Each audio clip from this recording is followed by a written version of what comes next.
Okay, good afternoon. Welcome to the fifth and last event of the conversation series, Why Architecture Belongs in the Museum. Featuring today our very own Patricio del Real, Professor of History of Art and Architecture at Harvard University. My name is Marcela Ramos. I'm the program manager for the art program at the David Rockefeller Center for Latin American Studies at Harvard. We call it Dr. Class, so you'll hear that name. Most of you have heard the name already, and the main goal of the conversation series, but I'm just gonna mention it briefly again. It's part of a multi-year initiative called Curating Architecture Across the Americas. We've been working on this for the past year and a half, and we're gonna keep working on this for the next year. So please stay tuned, since this is the last event of the series. We're gonna start again next year with the third iteration of this series called Historias Ausentes, Missing History. And the main goal there will be to foment historical research on architecture exhibition. So we hope you can join us also for next year's series. And since it's the last event, also, I just want to take a minute to thank the amazing team with which I've been working on this. First, the institutions, Universidad, Católica de Chile, Universidad Nacional, Autónoma de México, and Harvard University. Cristina from Universidad UNAM, Carolina from Universidad Católica, and Patricio. It's been amazing to work with you, and I just wanted to thank you publicly, all of you, and I look forward for the rest for next year. And also the students, because the students from the course related to this initiative, the course Architecture in the Museum from UNAM, Universidad Católica, and Harvard University, you've been amazing. It's been a pleasure to see what you're doing with your work and the collaboration between the different groups. And thank you for being here with us. And Gabrielle from Dr. Class, because she's behind the scene, but she is really the person making all of this happen for all of us. So thank you, Gabi. I'm gonna introduce Cristina Lopez. Cristina is gonna be the moderator tonight, and she's gonna be introducing our guest. Cristina is an architectural historian who specializes in 20th century Mexican architecture. She holds a BA in architecture from Universidad Nacional Autónoma de México, and an MA in history of art and architecture and the city from Universidad Politécnica de Catalunya, where she's currently a PhD candidate in architecture, history, and theory. She's assistant professor of history of architecture and a member of the Laboratorio Editorial de Arquitectura at UNAM. That's part of her bio, and all the rest will be on the chat available for you. Just before giving the floor to Cristina, then a couple of housekeeping information. We're gonna have 1 hour for the talk. It's being recorded and will be available on the YouTube channel, as well as all the past 4, which are already there. So you can go to our YouTube channel. The information is on the chat, as well as the information of the rest of the events and social media from Dr. Class, where you can find all the rest of our events. And finally, just the information about, most of you know, but how we're gonna give you the floor and camera for the questions. You can submit your question through the Q&A, and then at the end of the session, we'll give you access so you can ask in person, in camera, the questions when we open to the Q&A. So thank you so much, and Cristina, all yours. Thank you, Marcela. Well, we are here as part of this seminar called Architecture in the Museum, and Patricio is our leader from Harvard University of this parallel seminar that we are taking now with the Universidad Católica de Chile and Universidad Nacional Autónoma de México. So for us, it's very interesting to hear from Patricio. This conference is like from us, from the house, right? So Patricio, many of you already know him, but he works on modern architecture and its transnational connections with a focus on the Americas.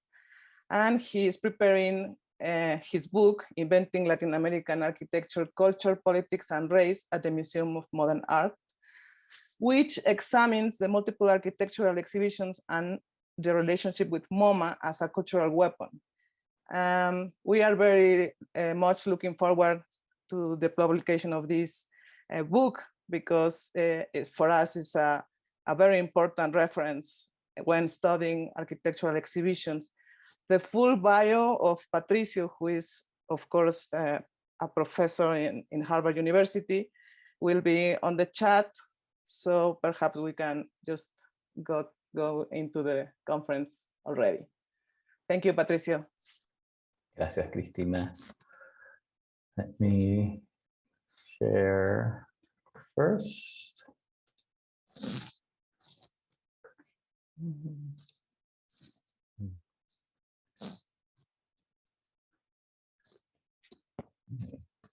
Move the all this setup to be able to do this. Okay. First of all, thank you everyone for joining us today. It's a pleasure to be here.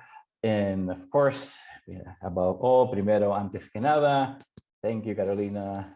Thank you, Cristina. And thank you, Marcela, for all your help and support on both the seminar and these lectures, and for strongly suggesting I join the wonderful speakers we have had throughout the semester and give the last talk of the series, Why Architecture Belongs in the Museum.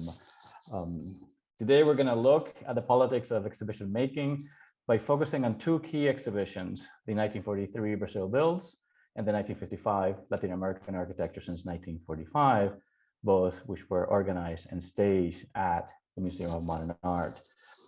We'll look at these exhibitions because they turned a blind eye to dictatorships in the region.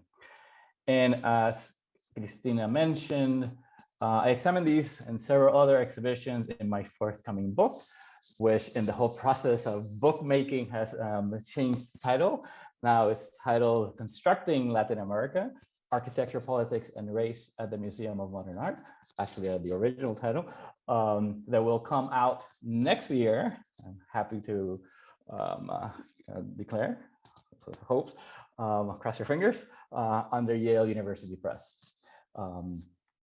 And as Cristina mentioned, in the book, I analyze architecture exhibitions at MoMA as means to manage Americanness during the threat of fascism, the friendly neighborhood of Pan-Americanism, and the hardline unilateralism of the Cold War. But first, before getting into historical matters, I want to turn to a more recent experience that Cristina shares with me and other people. As you know, I was involved in the 2015 MoMA exhibition, Latin American Construction Architecture, 1955-1985, which presented the architecture of Latin America during a very difficult social and political period. Here in this image, we see MoMA art handlers installing the model of the Estadio Mendoza, a work in Argentina by the Buenos Aires architectural firm of Manteola, Sanchez Gomez, Santos, Solsona, Vignoli, with Carlos Salaverry and Felipe Tarsitano. The inclusion of this work, built in 1976 and 78 prompted some reactions of indignation and disbelief. The stadium was part of a network of stadiums built to host the 1978 FIFA World Cup, the Soccer World Cup. The model prompted some indignation and suspicion, not because Argentina won the FIFA Cup, but because the stadium is associated with the military dictatorship that ruled Argentina between 1976 and 1983. For many, this original sin is inescapable and simply imperdonable, unforgivable. The sins of dictatorial rule marked many of the works presented in the 2015 exhibition. This association between architecture and authoritarian rule is no minor issue, as it goes beyond the mere guilt by association. You know, the architecture of this period was a tool of authoritarian modernization. So one has to wonder and ask, should dictatorship and its stain on significant works of art and architecture be a criterion of curatorial selection or curatorial removal? What comes out of the box? How many sins and terrors escape into the galleries, and how many do we let loose in our exhibitions? Can architecture as a cultural object survive state terror? These are all important questions that have no single answer. But first, I want to perhaps, as an approach, is to ground these questions by looking at past exhibitions, which went so far as to transform authoritarian regimes in the region into democratic ones. So let's start with Brazil Builds. Brazil Builds was crafted in 1943 to shape US public opinion and present Brazil as a modern nation, and by default, a democratic nation. The exhibition reversed the hegemonic circulation of information and cultural and architectural values that now flowed south towards the north. This was unprecedented and tantamount to a decentering of international modernism at the time, still fastened to North Atlantic exchanges.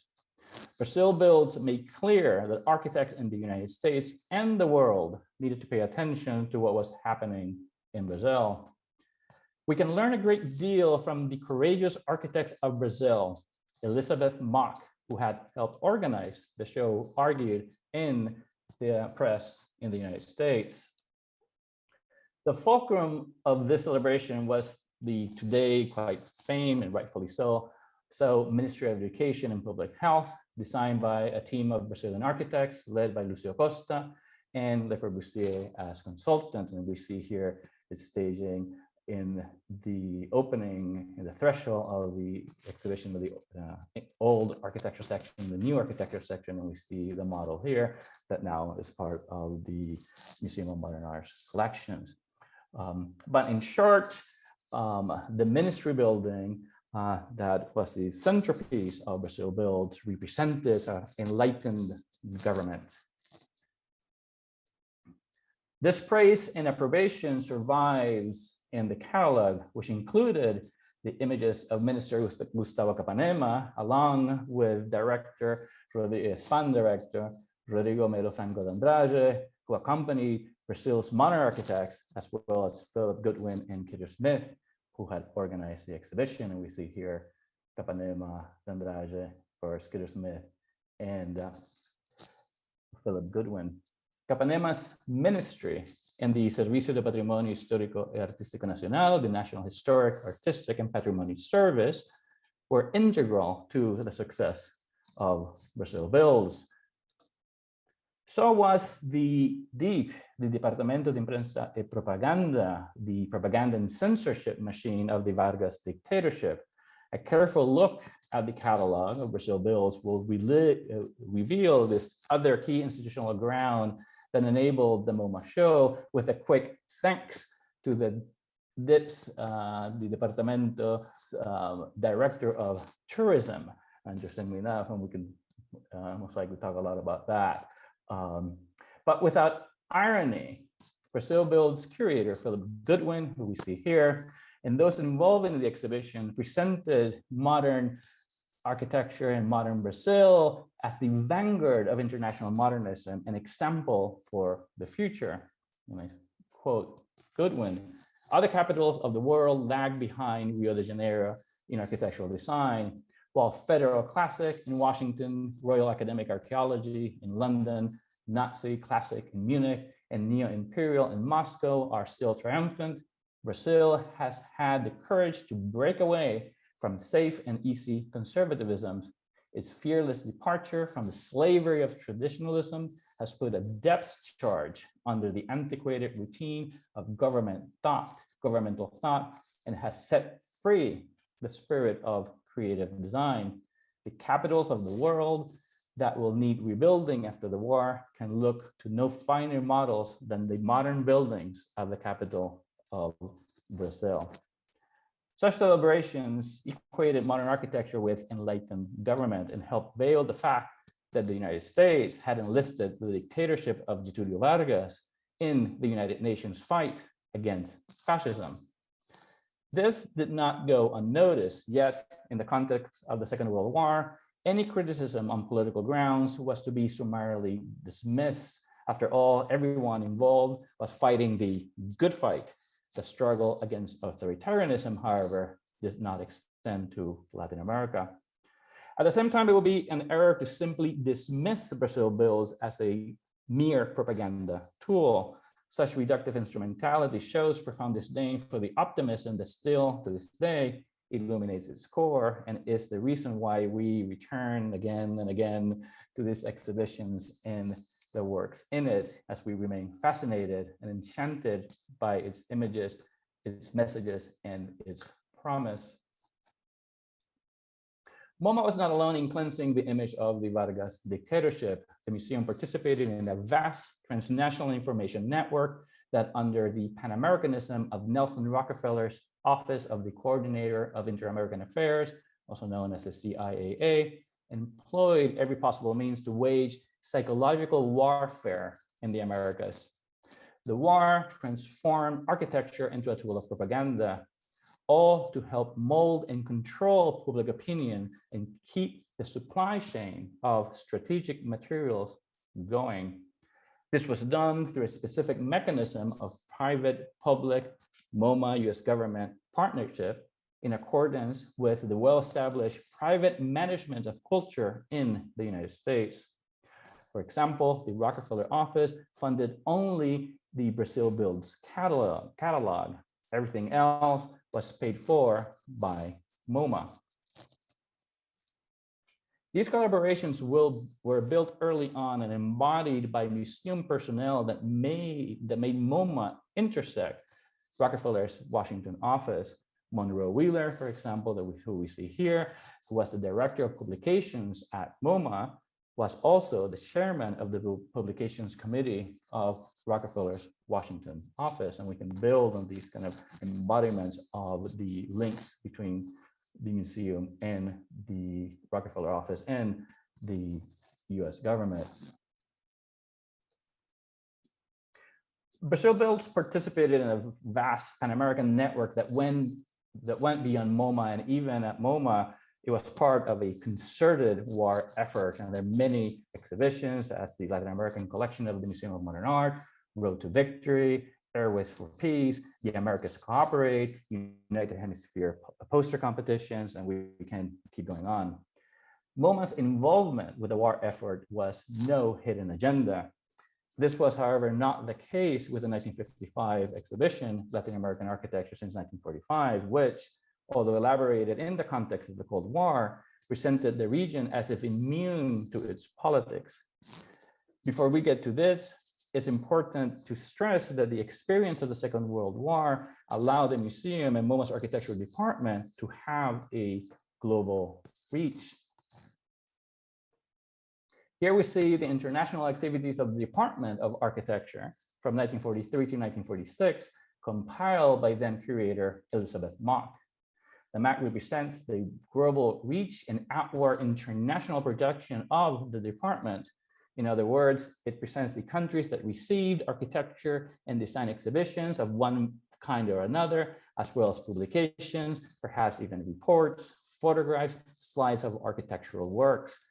The research to reach so far and so wide, the staff of the Department of Architecture work with MoMA's Department of Circulating Exhibitions and with government branches such as the Rockefeller Office that I've already mentioned, the Office of War Information, as well as private institution and government branches, cultural branches, such as the National Gallery of Art in Washington, D.C.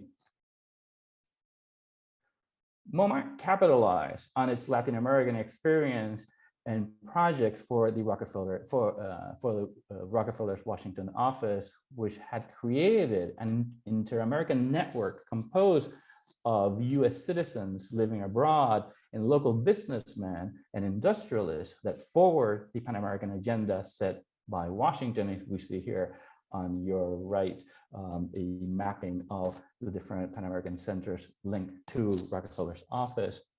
This regional infrastructure was unique to Latin America and served as a model for MoMA's global expansion, which was part and parcel of a Pan-American culture of comparison and exchange.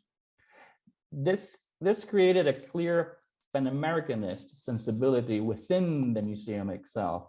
For example, when the exhibition Built in the USA, its 1944 version, was rebranded America Builds for the Office of War Information in 1944, Elizabeth Mock wondered, and I quote, whether we are really America or whether we are merely the United States. Does the Office of War Information have any particular policy on this? She asked. The policy, she was informed, was, and I quote, not to use American when we mean the United States. This rule, however, was often broken with overseas materials, but not when it was sent to Latin America, the Office of War Information clarified.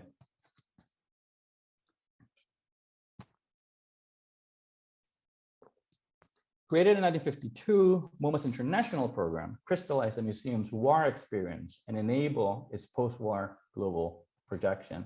It was run by Porter McCrae, who we see here in the center of the photo, who had gained experience in Rockefeller's Washington office. The international program underscored the private management of culture that underwrote most cultural programs in the United States, not absent, of course, of shady alliances with government agencies and various economic interests, as made clear by the Scholarship on the Cultural Cold War.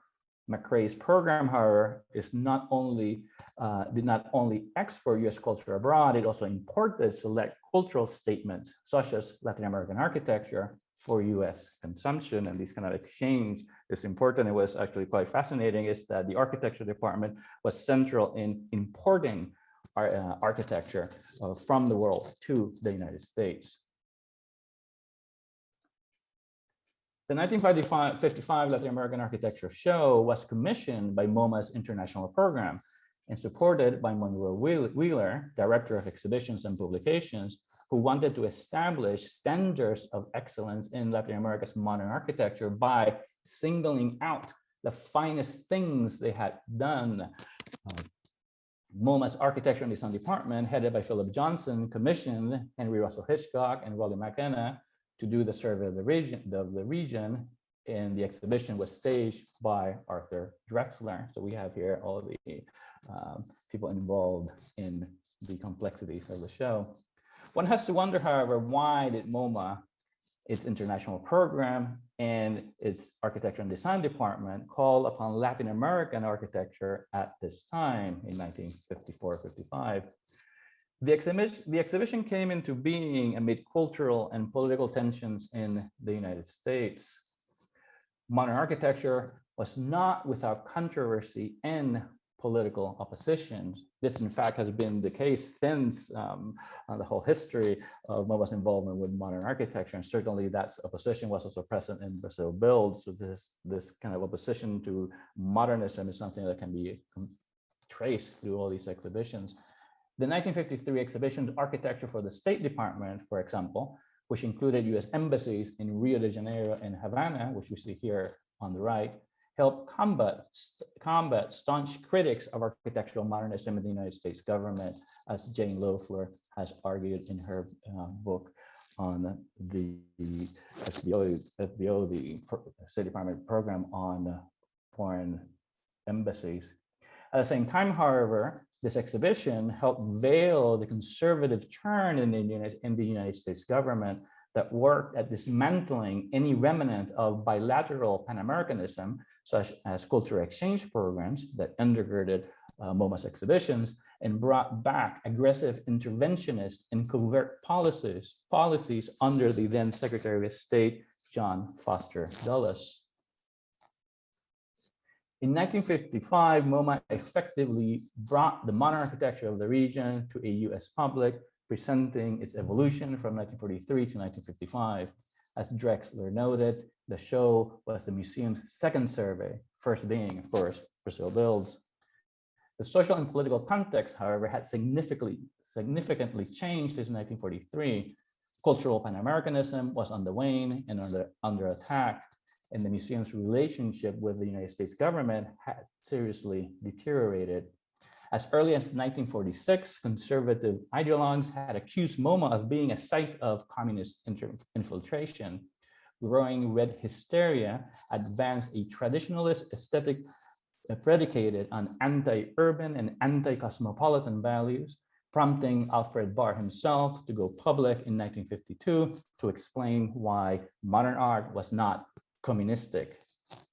There are key contextual and curatorial differences between both exhibitions, yet there are also significant links and continuities. Anti-communism for once, as well as a key operative ideology advanced by MoMA's architecture department curators that can be summarized in the equation modernism plus architecture equals democracy.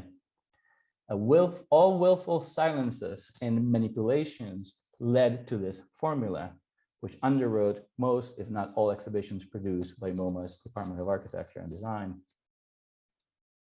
One finds this reductive formula in formalist genealogical strategies that in the 1955 exhibition tied Rio's ministry building with, for example, Aquiles Capablanca's Tribunal de Cuentas, the office of the Comptroller. Hitchcock celebrated this building in Havana for continuing the work of modernism initiated by the Brazilians, adding a much needed updating, and I quote, "Following in general the Corbusian formula introduced at the Ministry of Education in Rio 15 years earlier, it has a certain masculinity of detailing, which is more Gropius-like," Hitchcock stated.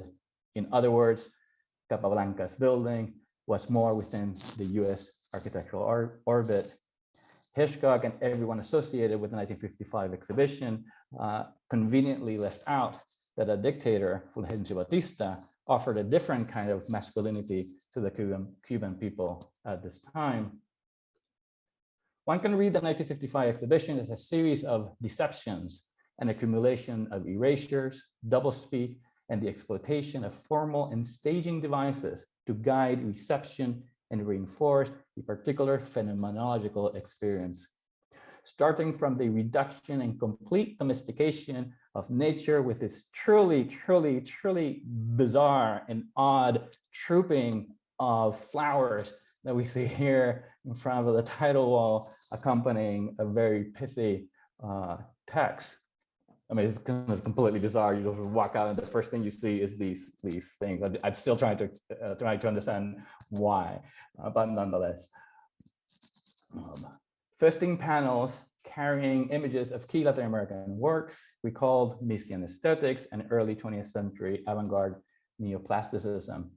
The exhibition was arranged in a long, bright gallery called the Corridor, in a darker space called the Cork Room, that was faced with rectangular sheets of cork laid out to resemble masonry walls. And here we see the cork room, or the beginning of the cork room, and have these kind of stands for three-dimensional color images. And then here we have the corridor.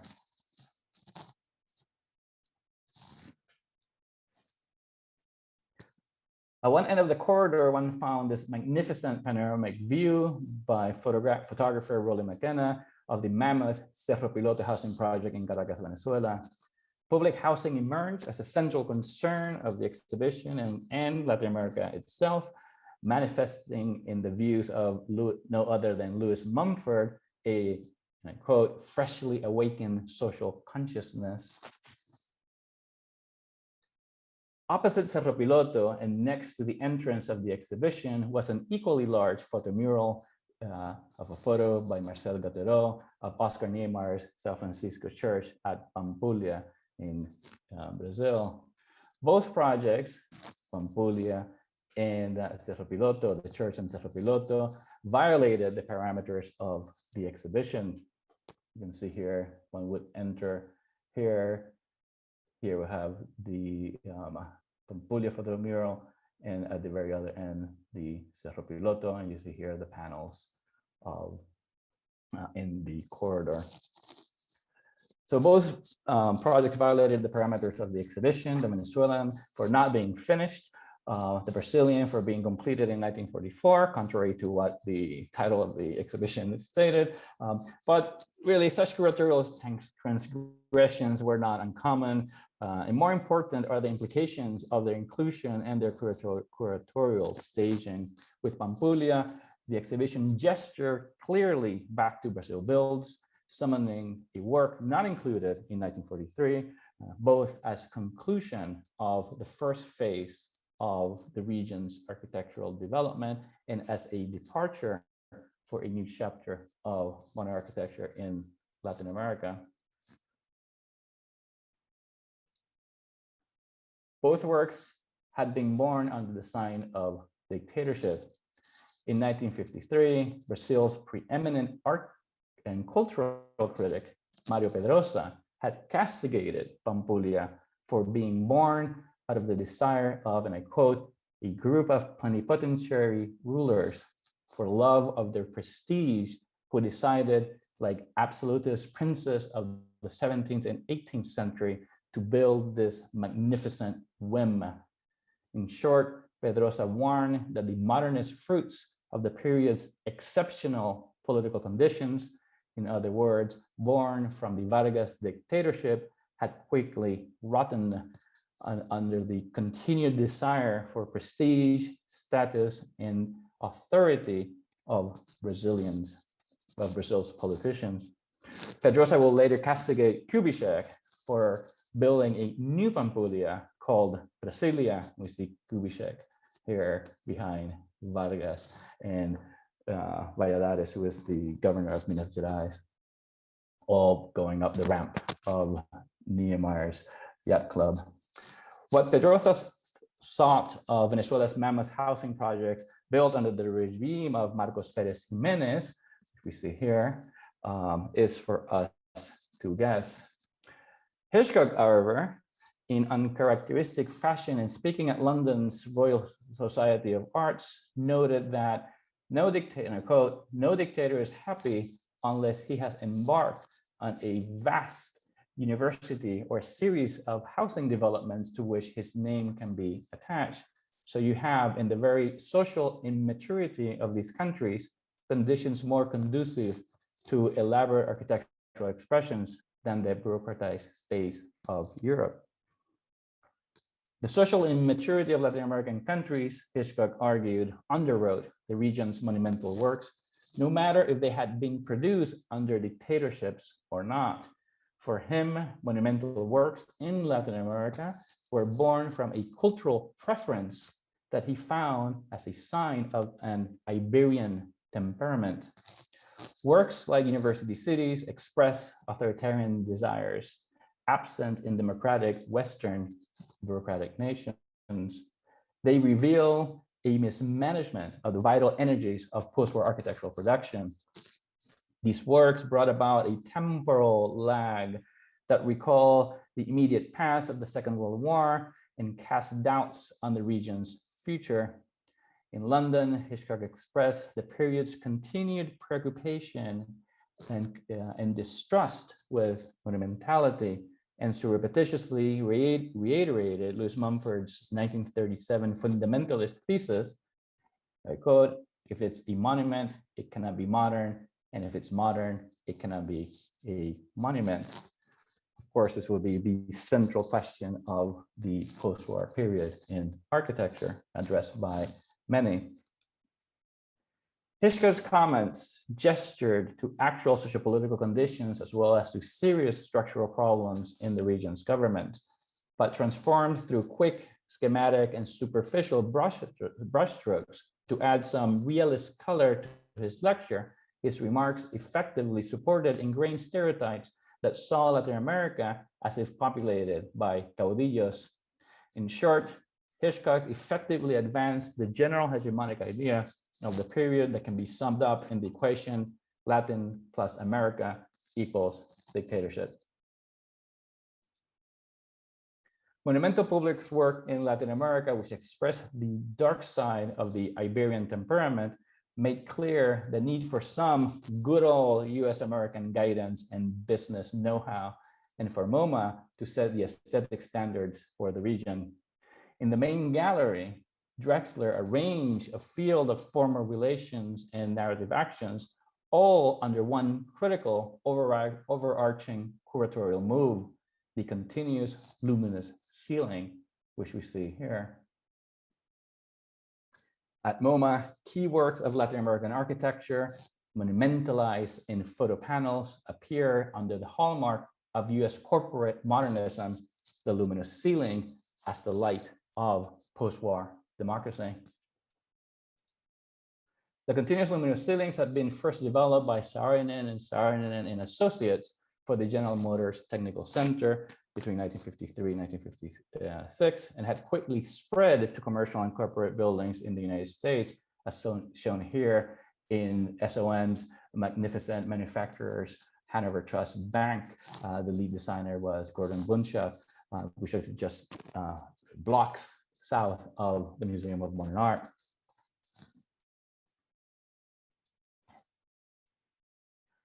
The 1955 show did more than actualize the stylistic dreams of 1920s modernism as an international expression of mosaic differences and proto-architectural multiculturalism. It underscored a hegemonic global cultural order that showed Latin Americans the future they needed to follow if they were to actualize their own elusive nation and dreams of modernity. The region's architecture found its place at MoMA as a mechanism for self-discovery, as a means for the people down there, architects in particular, to discover their architectural Latin Americanisms and by extension, their own identity. This performance of Latin Americanness was produced in the opening party, which brought the region's architectural, social, and artistic intelligentsia to MoMA. In this, it reenacted the ritual architectural gatherings that the museum had launched in 1932 with its foundational exhibition, Modern Architecture International Exhibition. Summoning the region's cultural elite up north, the museums assemble its leaders to defend Latin America's own tradition in alliance with that of the Western world. Constructed as a whole, Latin American architecture, quote, may have more than a few cliches of brisoles, shell vaults, and azulejos to offer the rest of the world, Hitchcock argued. Yet, it best served Latin Americans themselves, he noted, in the development of their shared problem as a common front. Hitchcock did not make it to the party and never saw the final staging, as he had left for London before it all.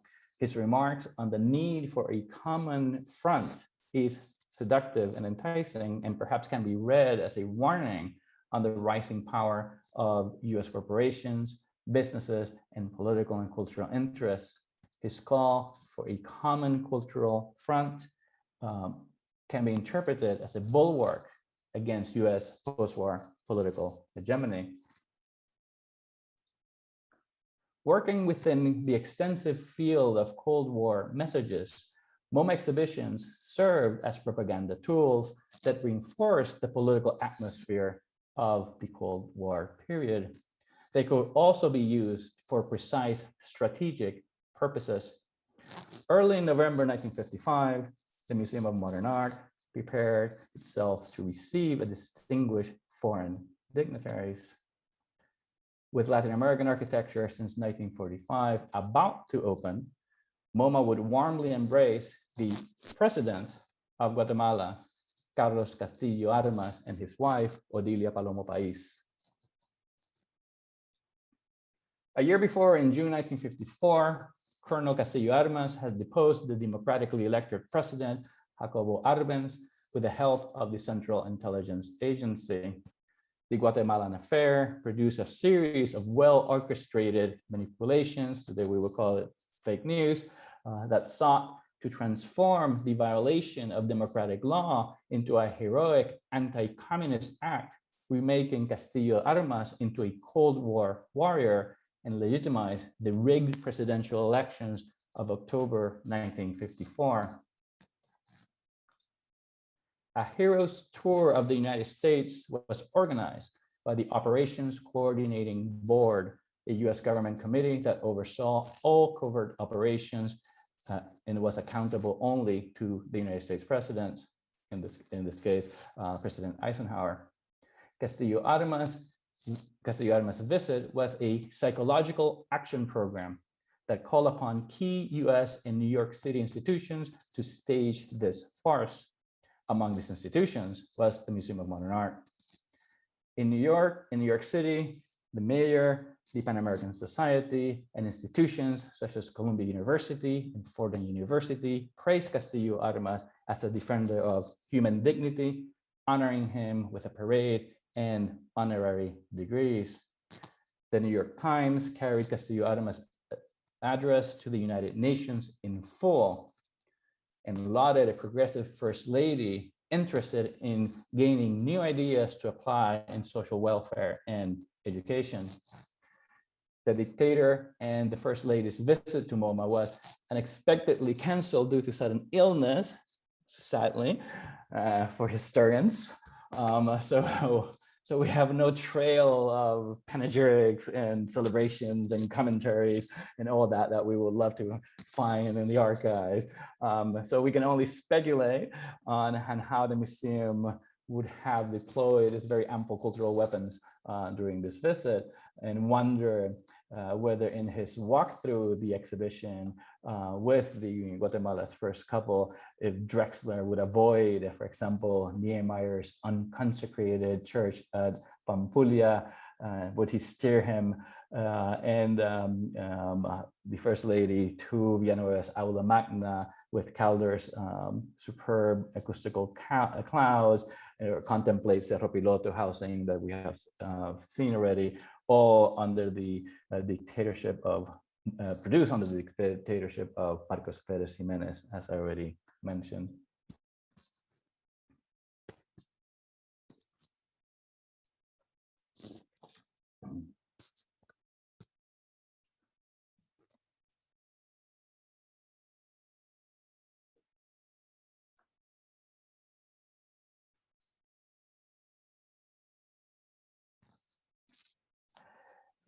So dictatorship was there in Latin American construction. In 2015, visitors confronted a monumental timeline that carried the period's difficult history of military coups, dirty wars, forceful economic measures, and US interventions. This monumental wall, painted yellow, traversed the entire main gallery, much like Drexler's luminous ceiling traversed the corridor. But unlike the diffuse light of 1955, the bright yellow wall stepped forward to speak historical truth. At least that was the intention. As visitors moved through the gallery, they could catch glances of the dates and could read the political history of the region as they contemplated the works of architecture. that the American construction was not about repressing government regimes, but they were easily found. The exhibition was an invitation to revisit this architecture by engaging the materials of its production and reflect on the continued life of the buildings. The Estadio Mendoza invited us to enter and examine an important architectural tradition of integrating large-scale architectural and infrastructural works into the landscape. This did not negate that the Estadio's communitarian and collective promise was managed by the Argentine military regime as part of a fascist authoritarian developmentalist project. We may see this building as the debris of a dark period of history. Buildings remain, but it is up to us to make architecture survive. In other words, it is up to us to reinscribe buildings in collective democratic and egalitarian values by performing these values in the built environment. In this, perhaps, one could argue, the Estadio itself offers a lesson. The authoritarian spectacle of 1978 was subverted and the building recoded as a sign of democratic celebration and resistance. When Amnesty International held its concerts, Human Rights Now, in Mendoza on October 14, 1988, just 9 days after the Chilean national referendum on October 5th, ousted the dictatorship that had held Chile hostage since 1973. And I don't know if you can hear the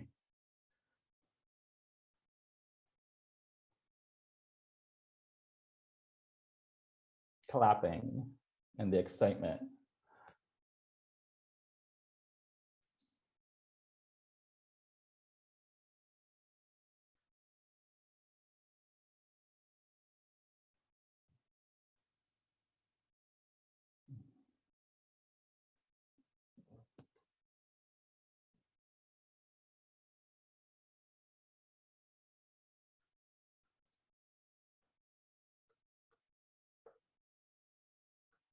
Oops, sorry. I just received a message. I have to take the audífonos off.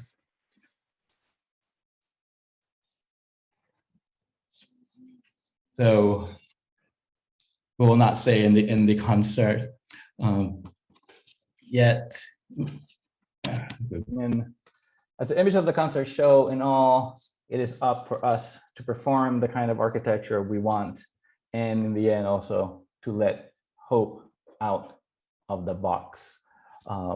Thank you for your attention, and I'll be happy to take any questions. Again, thank you.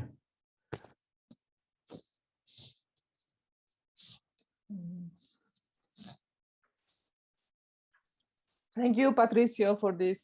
It was incredible. You touched many themes. You surprised us with many things that we. I wanted to touch even more, but I thought, okay, you know, I know Marcela. I was always keep it short. Yeah, I'm sure there are many comments. We were commenting just now that we are finally seeing Latin America, because we have had some other conferences that touches Latin America at some point, but we are now in the subject, right? In the so there are many things. I think it's very interesting when you start thinking about these exhibitions and these buildings in relation to the political power in general, and I guess it's very interesting how in a way the MoMA and other museums managed to do this image of the buildings, of the architecture of certain period, that sometimes cover up all these other issues, political issues. So it is interesting, as you say, that also the architectural exhibitions can serve in a way that they put again this architecture on the spot to be able to see them critically and let out all these monsters out of the box, right? As you were saying. We have one question here. I don't know if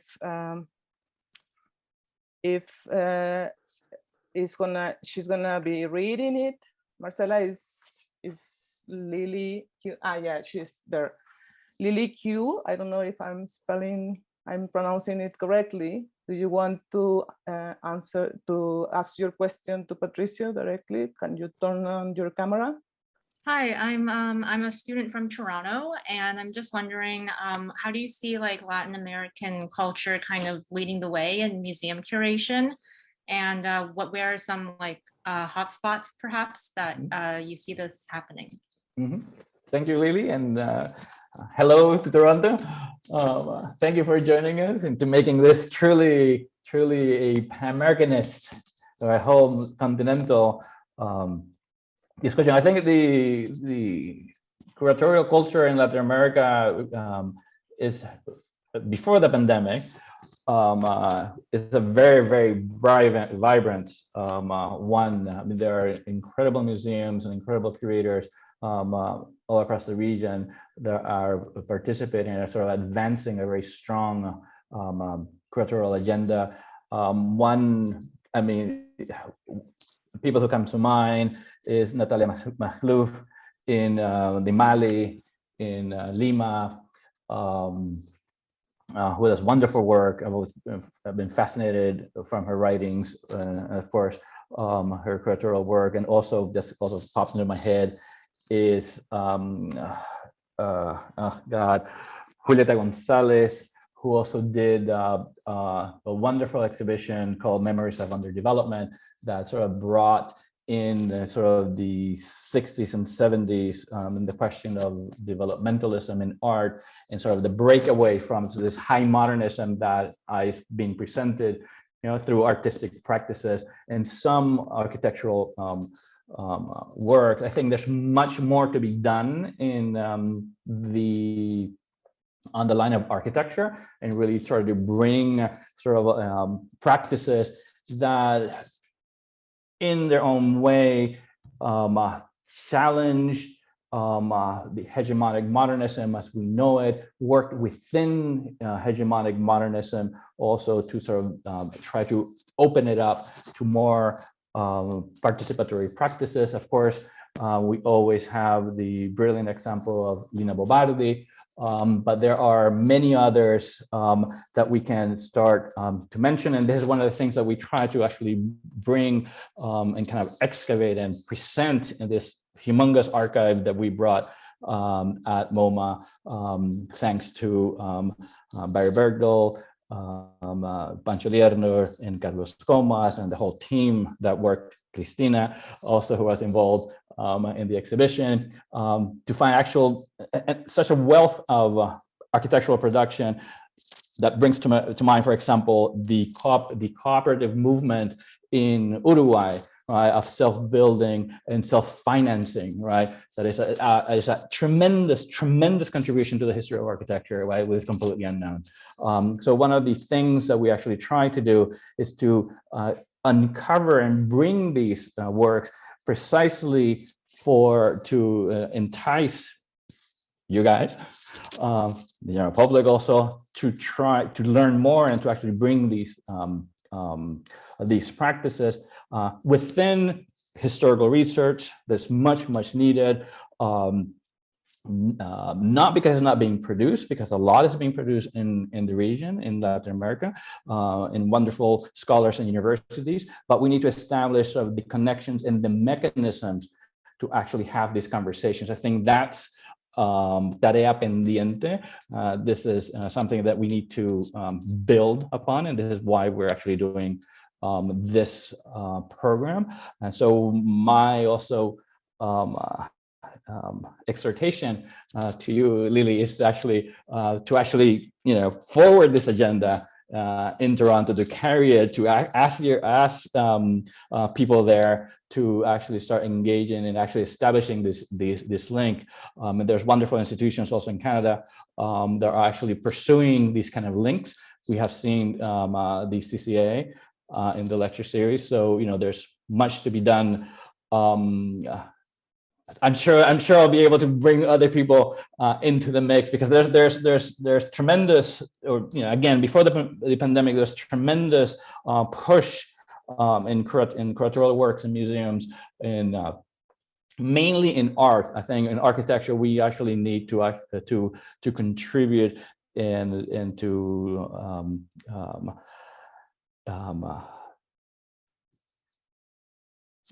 contribute more. Sorry, I'm just keeping on because it's a fascinating question, and one that touches dearly to me, to my heart, close to my heart. Thank you, Lily. Now we have a question from Salvador Lizarraga. Salvador, do you want to turn on your screen, your camera? Hello, everyone. Hello, Patricio. Hola, hola. My question has to do with, I was very close to the process in which you, Barry, Cristina, and all the others included this fascinating political critical discourse on Latin America. But then when I was there on the opening night, I saw these extraordinary models and extraordinary drawings, and then you get like encantado, you know. And by the end of walking through it, I was only thinking about the beauty or the qualities of every project, every building, of photographs and everything. And I said, whoa, what about all this political critique you were working with during years? And I'm just only seeing these beautiful buildings. So the question is, architecture has this quality of making you forget all this. Is it almost automatically conservative or something like that? I don't know. So the question is actually is, how many really understand the critical message and drawing of Latin America from a critical perspective? Or did they just see the beautiful architecture? It's a fascinating question, right? Because there's always this tension, right? There is, and to be very frank, when you are putting a show at the Museum of Modern Art, there's this demand for beautiful work, right? That in the beginning we feared that we would not find. Right, and this was a real fear. Not only that we would not find the amount of work, but also, the work that you just put up in the wall and you are just, as you say, seduced. Right, this kind of seduction at many different levels, because architecture seduces differently, right, than art, and in a different way. So this is, I believe, part of the demand of curatorial works in art museums. Right, you're within this kind of matrix of aesthetic values that must be engaged, and I think rightfully so. I think it's important because seduction and these kind of aesthetics have also a political message. Right, I mean, these manipulations are precisely part of our social understanding. So, how to manage and to balance that is a very difficult thing. Absolutely. I mean, I agree. That it was a very difficult line to walk, because at the same time you could have fallen into a political exhibition, right? That was clearly not what was intended. I mean, this was very clear from the beginning. This is not a political exhibition. It's an exhibition about architecture, right? And the production of architecture in a particular region, in a particular very difficult moment in time, right? That aim at most likely doing too much, right? It was maybe overly ambitious. Some people say this is too much. One of the criticism I remember that people said this is just too much, and it's like, yes, it was, but that was intended.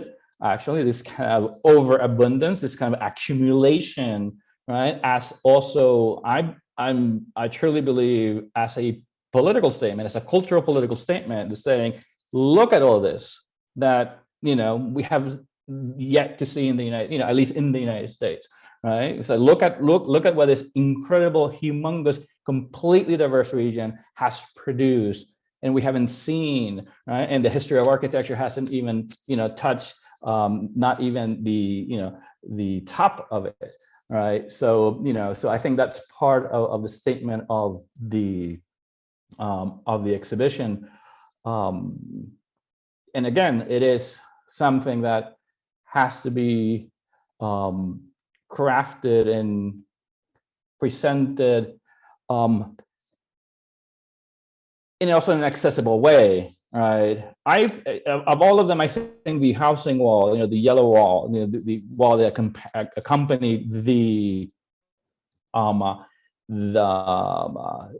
timeline, I think that was the one that was most charged, because precisely housing was one of the great questions, right? Not only of the region, right, of the period, of the world, right, but also of modern architecture itself and modern architects. And the one thing that we truly wanted to do is actually to make clear that that there was such creative and such politically committed architects producing such a vast and differential production, right?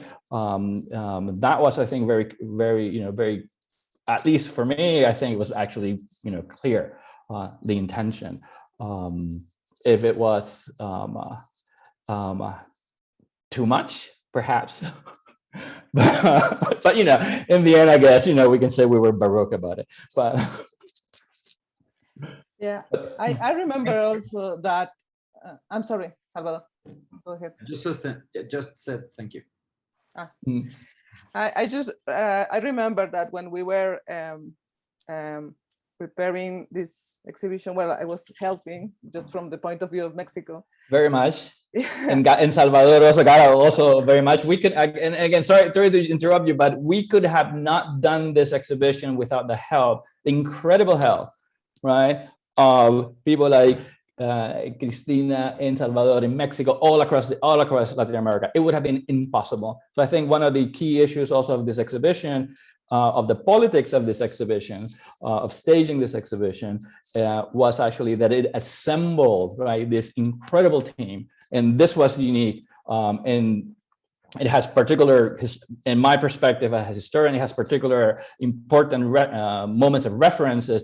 But this, this assembling this machine, really was this kind of this transnational machine to bring all these materials. I think for me was truly, there's also a political statement, a cultural political statement. Right. Sorry. No, I was just saying that when we were working for this exhibition, I remember curators asked us many questions and challenged us to rethink many things.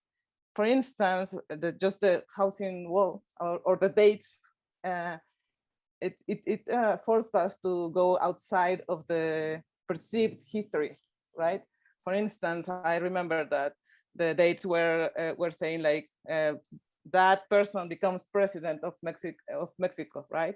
Instead of its elected president. So we made those choices, and we spoke perhaps for the first time about the dirty war in Mexico, which is something that is never openly stated. And I remember that the curators, Patricio, was asking for experimental housing, and we were just right there answering Maripani, right?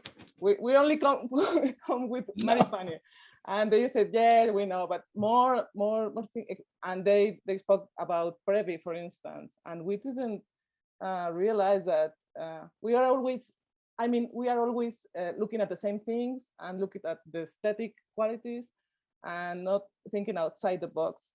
And we are challenged to do that when we are preparing something like an exhibition that is supposed to be saying different things, right? You have the magnificent and unbelievable Alejandro Son, no, which is it's just, you know, I mean, it's so much in all of the countries. But sorry. Yeah, just getting outside of the capital cities, it's like amazing, right? So it's a good thing that you are forced to do that, for this rethinking of how we are supposed to be representing ourselves in MoMA. I think Carolina wants to ask something. So I think Daniela Larral. Yeah, should be okay. Daniela first, and then Carolina. Yeah, okay. I have a question. Hi everyone. I just came from a lecture with Carolina. We were having our class earlier, and we were actually discussing your text regarding the 2015 exhibition. And I had the task to present it to the class, also to make some kind of analysis and put it in contrast with Barry Bergdahl's text as well.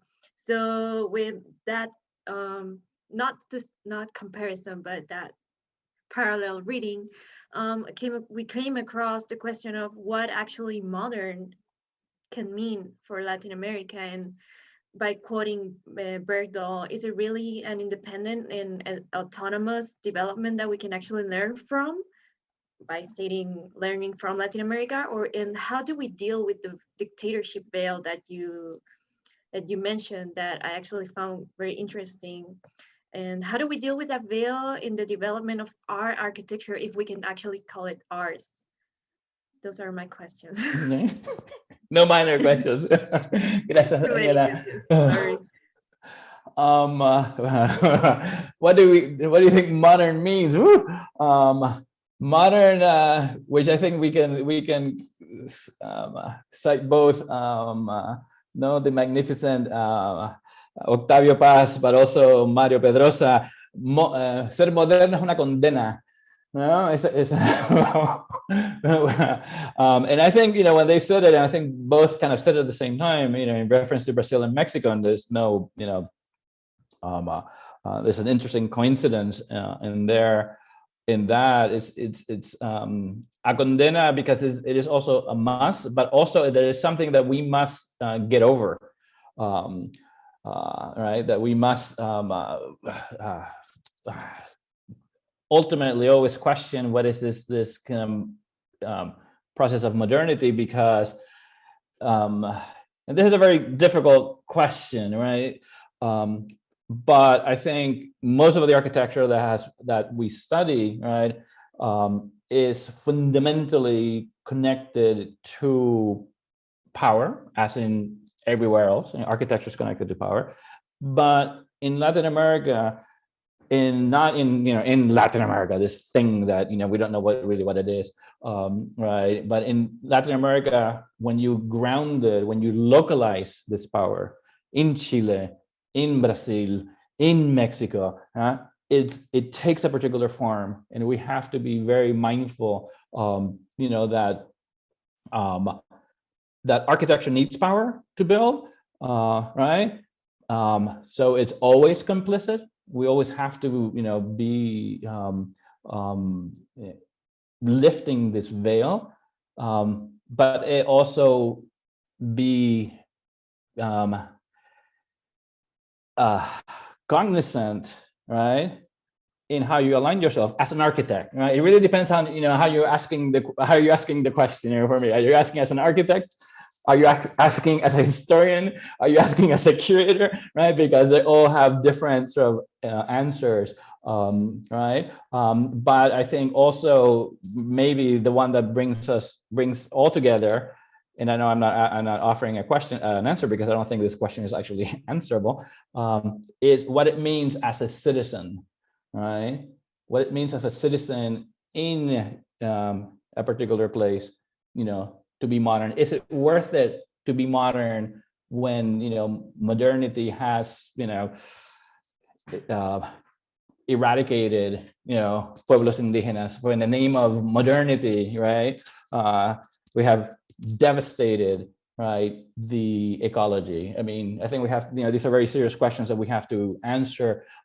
As a historian, it's at least it's perhaps easier to step back, right? I say, okay, and let's look at this region. Let's learn from this association between power, architecture, and particular moments of dictatorship. There's still much to be learned, right? I think there's still much to be done on the different transitions, right? For example, what happened? Difficult question. What happened to architecture culture in Chile during the dictatorship, right? During the '73 dictatorship? I mean, what happened? How does how as one as an architect survive and deal with this, right? Other than simply leave, right? Gabriela Silvestri, who's a fantastic Argentinian scholar, right? She says, we have to stop thinking about these periods in bipolar terms, in terms of los que se fueron y los que se quedaron, right? We have to, not think about, we have to really look at a more productive understanding of the regimes of violence that happen. And how architecture, contributed to this, because some people were aligned with it, and then some people believed the dream, right? And some people simply needed to survive. But I think it is at the root of everything to go back to this question of, modern, and who defines, what modern is. There's a clear tradition. There's a very clear tradition in modern architecture in Latin America that is shared fairly much, which is, a particular belief in technology, a particular articulation of language, right? That we all share, this kind of, now abstract lingua franca of reinforced concrete, right? That produce amazing work, right?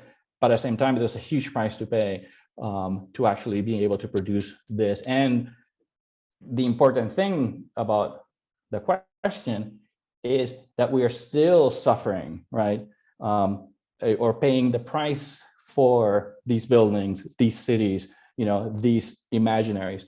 So I think to close this, I think the important thing is precisely to ask the question, like you say, well, what is this? And constantly ask, what is it? What is this modern? And do we really need it? Do we need to be modern, right? Or as Latour famously said, we have never been, so we just throw it out of the window. But sorry. Okay, we have many more questions, and it's already 15 minutes. Right. I don't know, 5:15 in Mexico, 6:15 there. So we can go ahead with Gabriel Villalobos. Please, can you ask?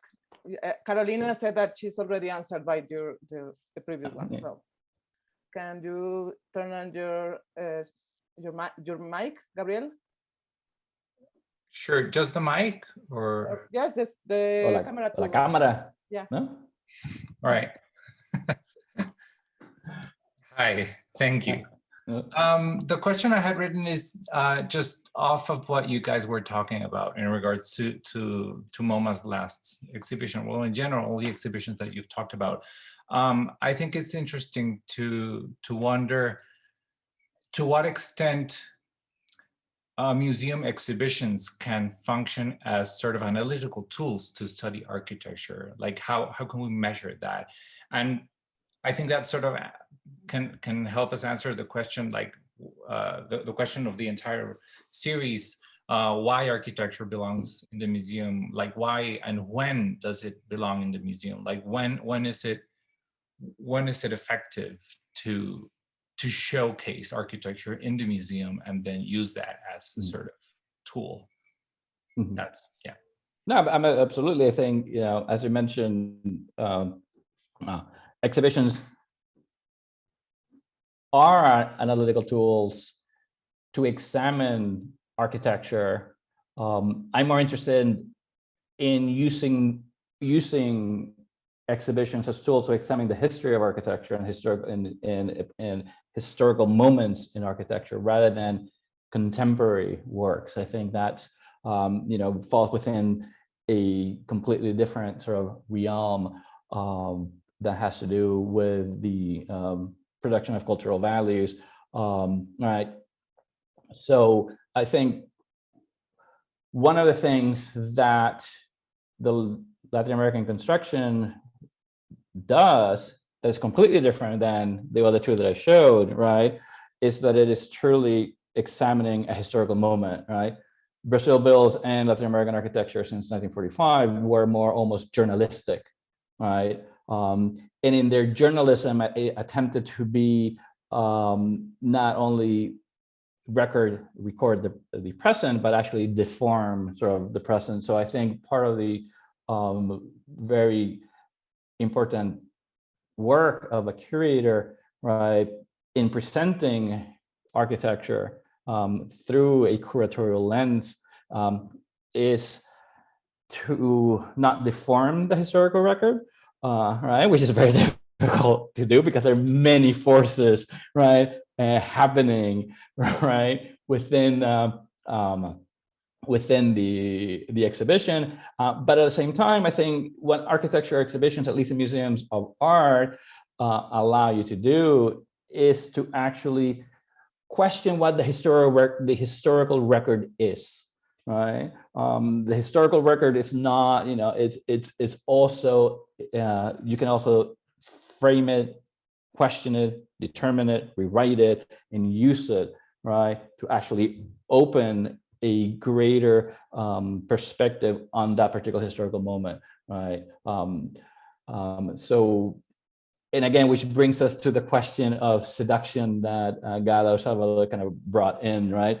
There is, you know, there is a politics of beauty, right? There is a politics of aesthetics that, you know, that that is actually fascinating because we don't talk about beauty anymore. Right? It's like we don't talk about style, we don't talk about beauty, but actually it's all present. It's, you know, it commends us, it's still there. So to bring these kind of issues back, right, as a conversation that I was having by, you know, particular architects, not everybody was having the same conversation, right? But it's a conversation that was happening in the region, in particular centers in the region, is something that is, I thought it was very important also to, and we also thought it was important to rescue. I think we don't have more time. We have a couple of more questions. Helena Vilela and Cristina Mertens. You can write to Marcela Ramos, and she will be sending your questions to Patricio directly, and he will be answering them. So I guess that's all. Thank you very much, Patricio, for your lecture. It was illuminating. And my pleasure. Thank you.